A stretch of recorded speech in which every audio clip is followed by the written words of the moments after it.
শিক্ষার্থীরা, কেমন আছো তোমরা? আলহামদুলিল্লাহ, আমিও ভালো আছি। আমরা আজকে করব, এখানে লেখা আছে নিচের সংখ্যাগুলো ছোট বড় তুলনা করব। এক নম্বরে বলা আছে 128 এবং 235। আমরা এর আগে তুলনা করছি উপকরণের সাহায্যে। উপকরণের সাহায্যে ছোট বড় তুলনা করছি। আজকে আমরা তুলনা করব স্থানীয় মানের সাহায্যে। স্থানীয় মানের সাহায্যে কিভাবে তুলনা করা হয়?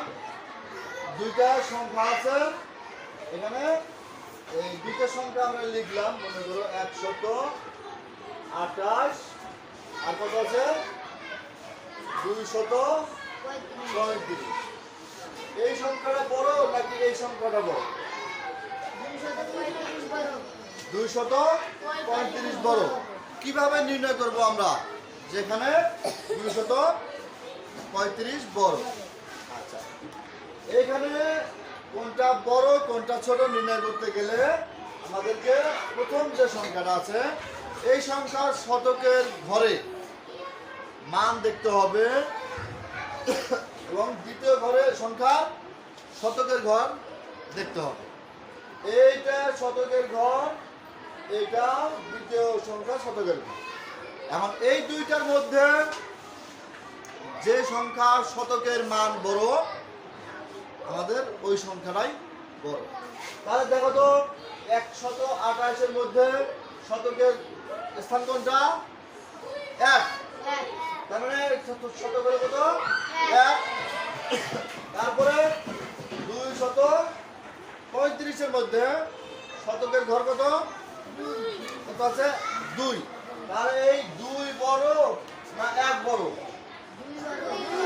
2 বড়। আমি বলছিলাম দুইটা সংখ্যার মধ্যে শতকের মান যার বড় ওই সংখ্যাটাই হবে বড়।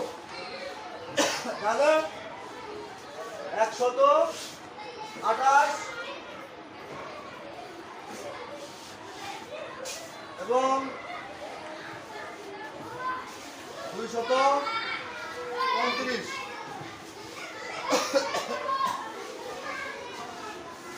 সংখ্যার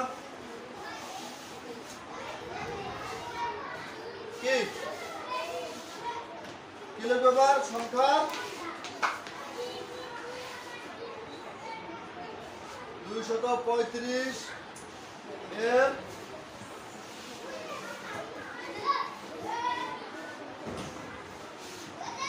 শতকের